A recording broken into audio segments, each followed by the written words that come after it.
Listen for the silence.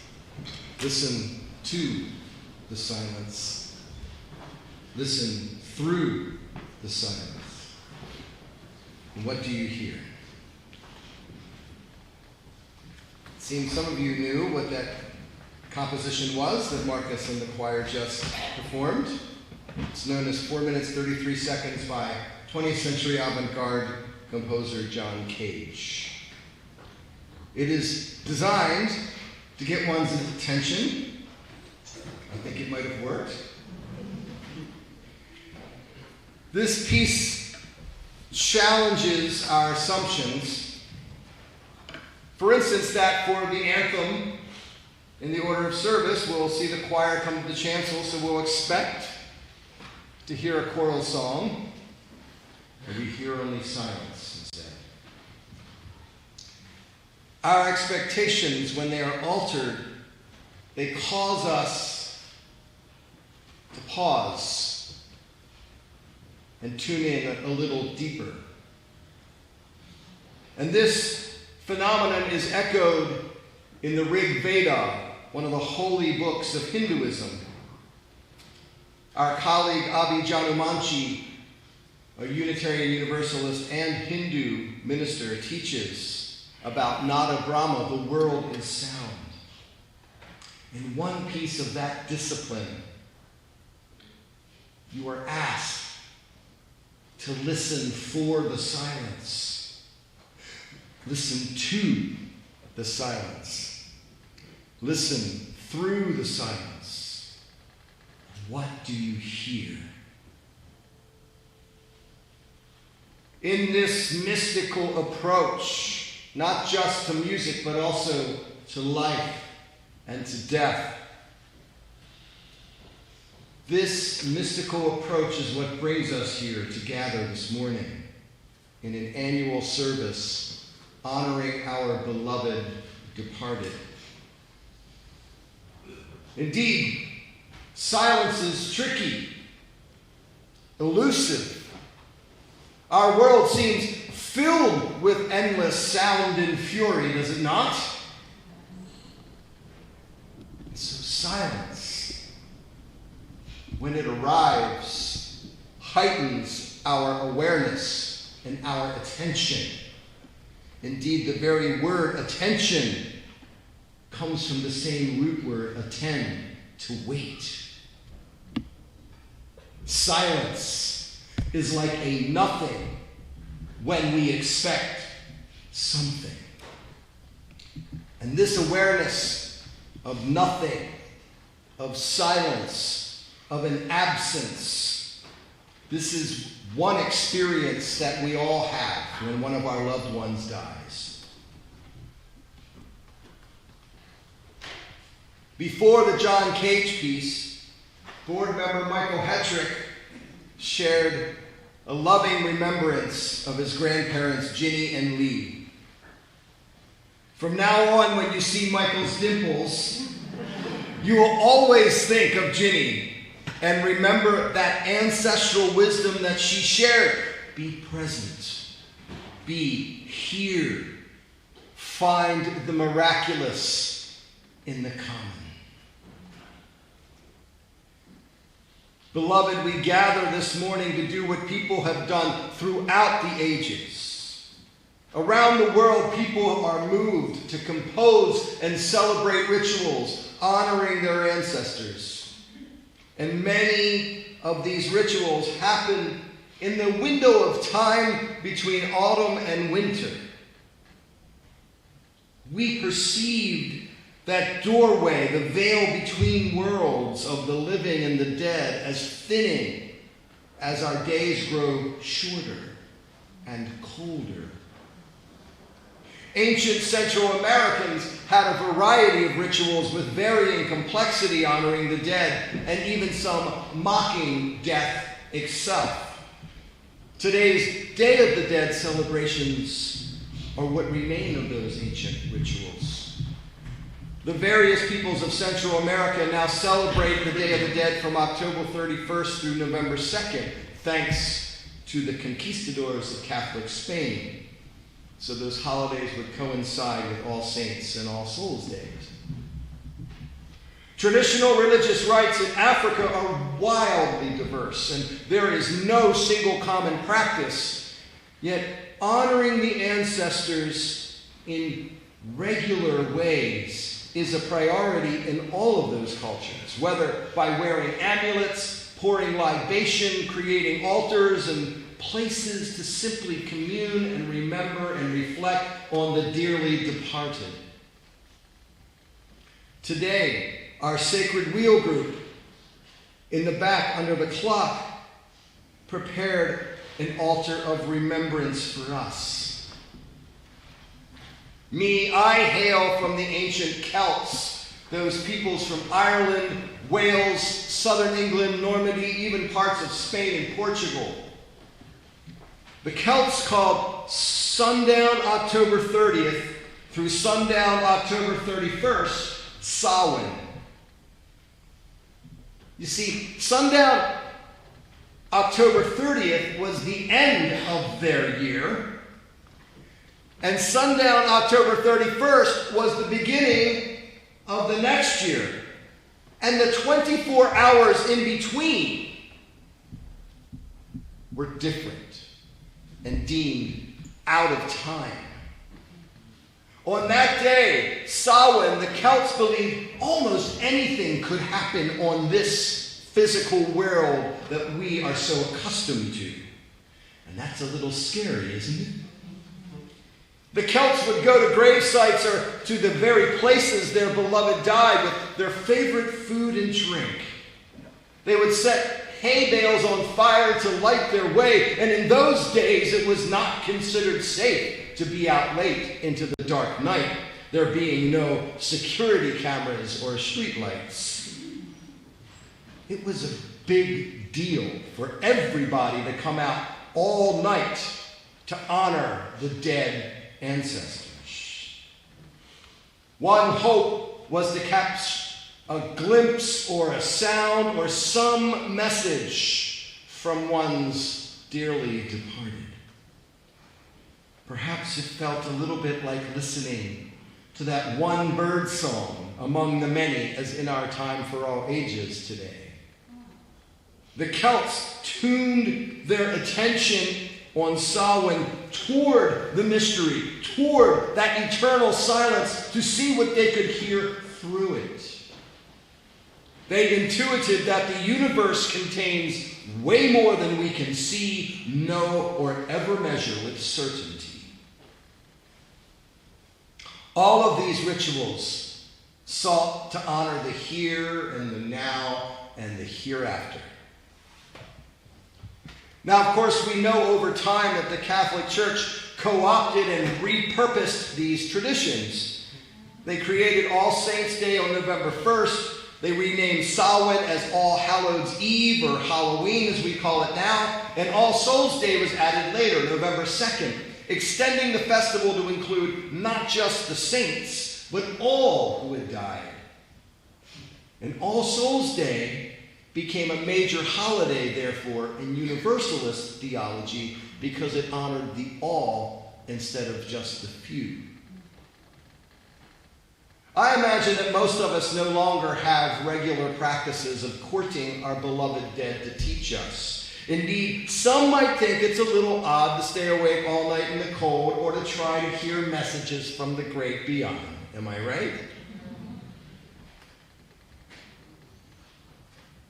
But something about hoping in the darkness for something or someone to speak to us seems also to be something worth doing in a ritual fashion.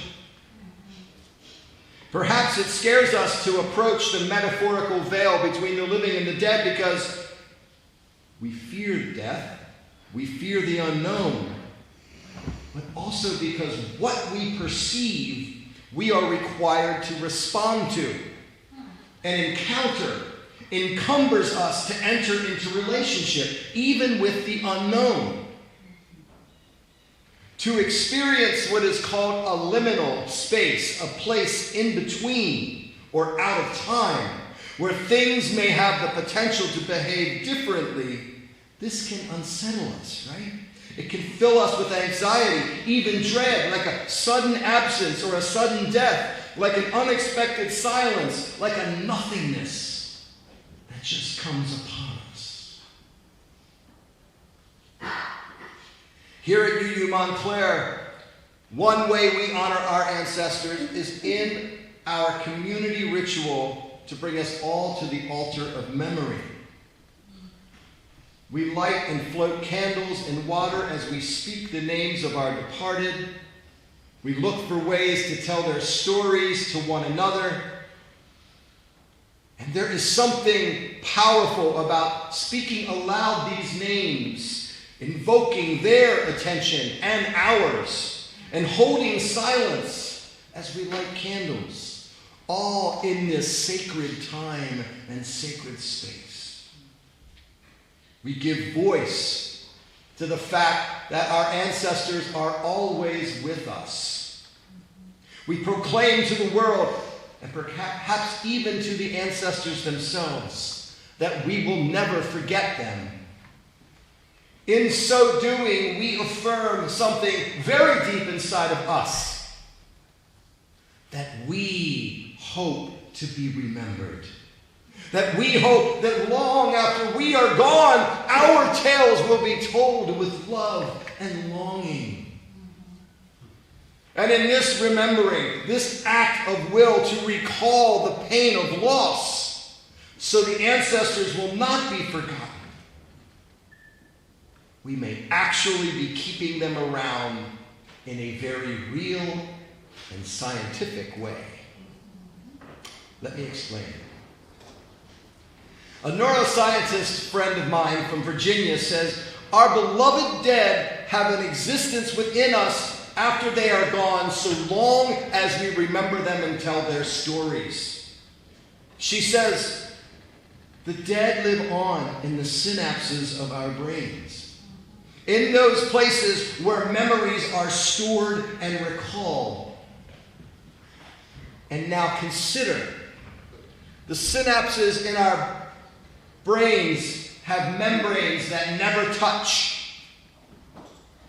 Between synapses there is a gap, a space wherein the magic and the mystery of memory and thought happens. This space is absent of tissue, like the silence between words or between notes. Like the silence or the absence when one we love has left us. The dead also live on in the ways that we live, the way we love, the way we behave.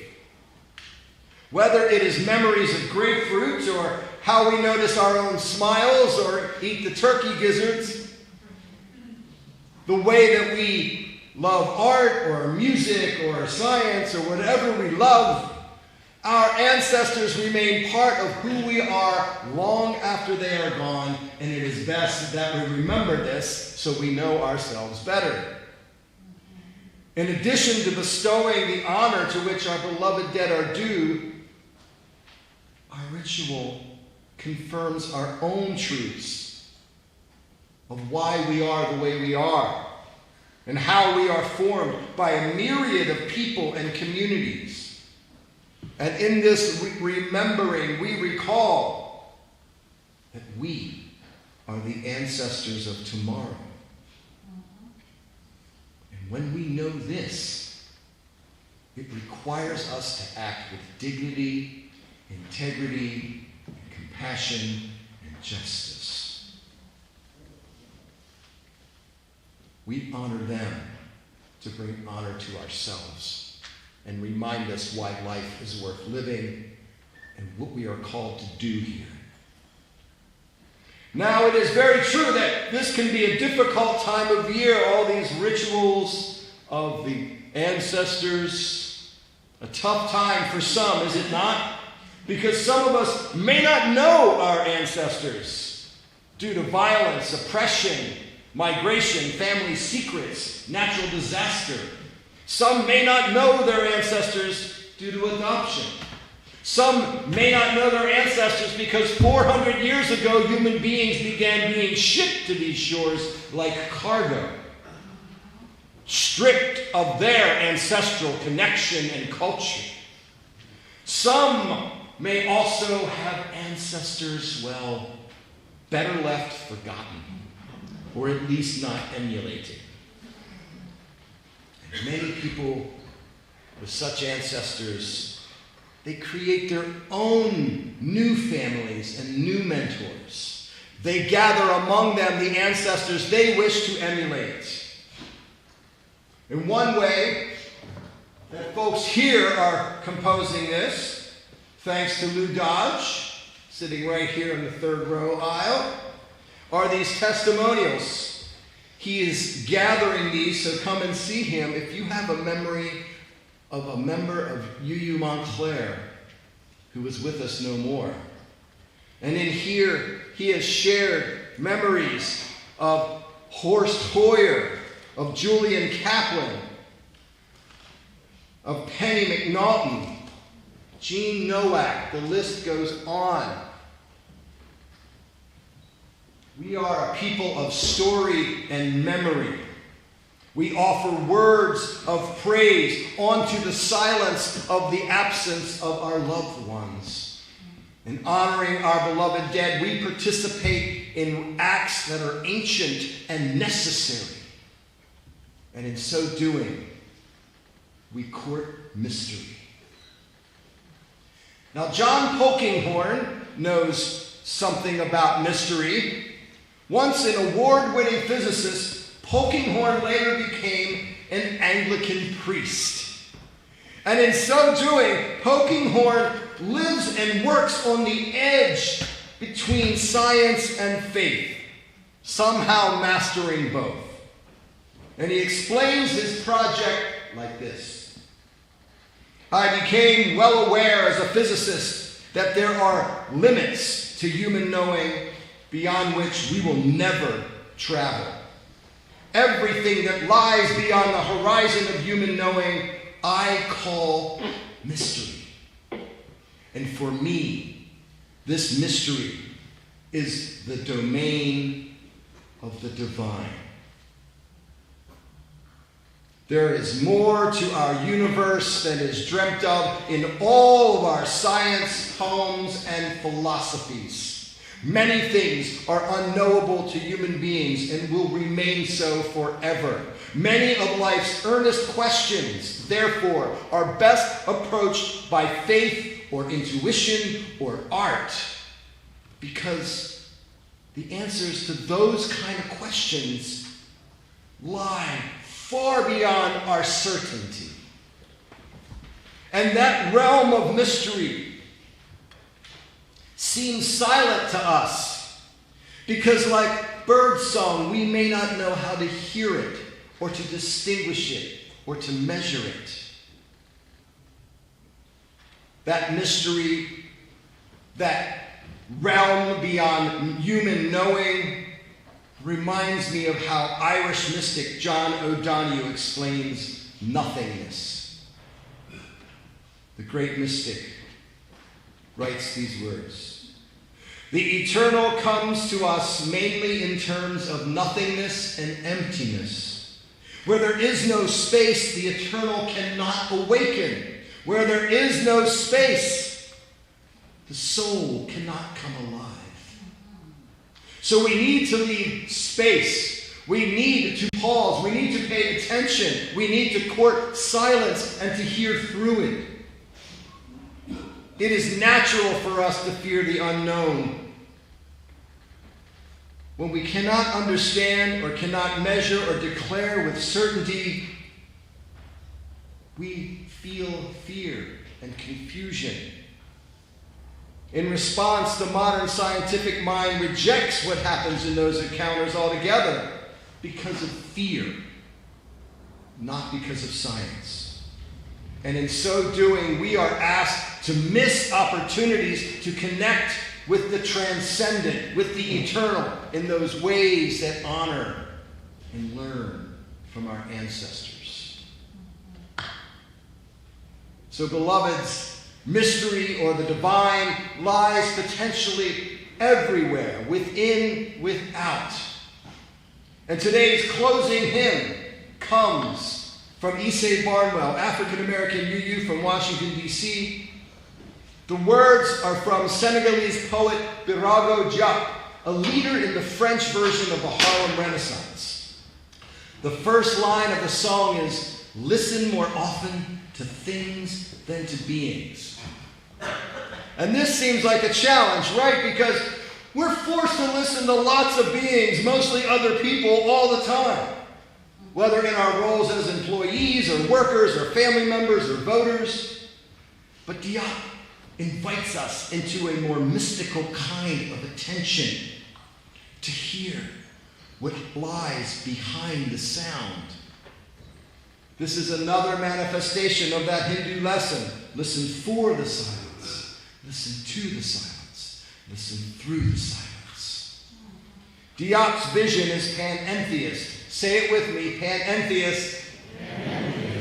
And this theological term simply means that the divine or some mystery pervades and lives within everything, yet that divinity transcends everything.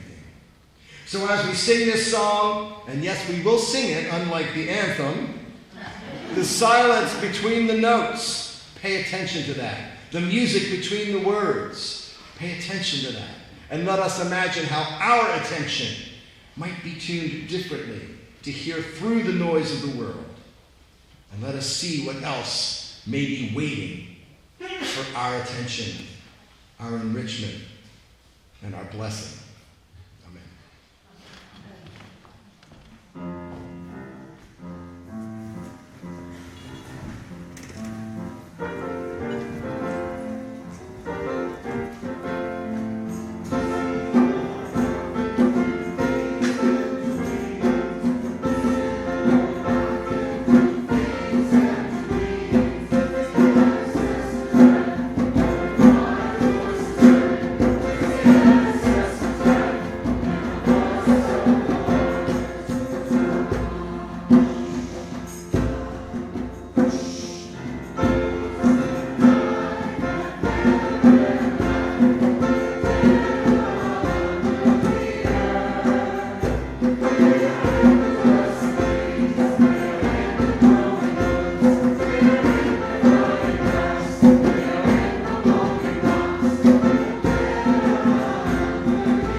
Remember that silence provokes our attention. So try not to fear the silence. Try not to fear the sense of nothingness. Is it not easiest to see the light we need when it becomes dark? Is it not easiest to hear what we need when all else becomes quieter? It is sometimes easiest to find what matters most when we might think we have nothing. So through the din and the sin and the nonsense, don't be afraid. Stay. Tune in. Be present. Be here. Find the miraculous in the common. And as you do, honor your ancestors in ways meaningful to you.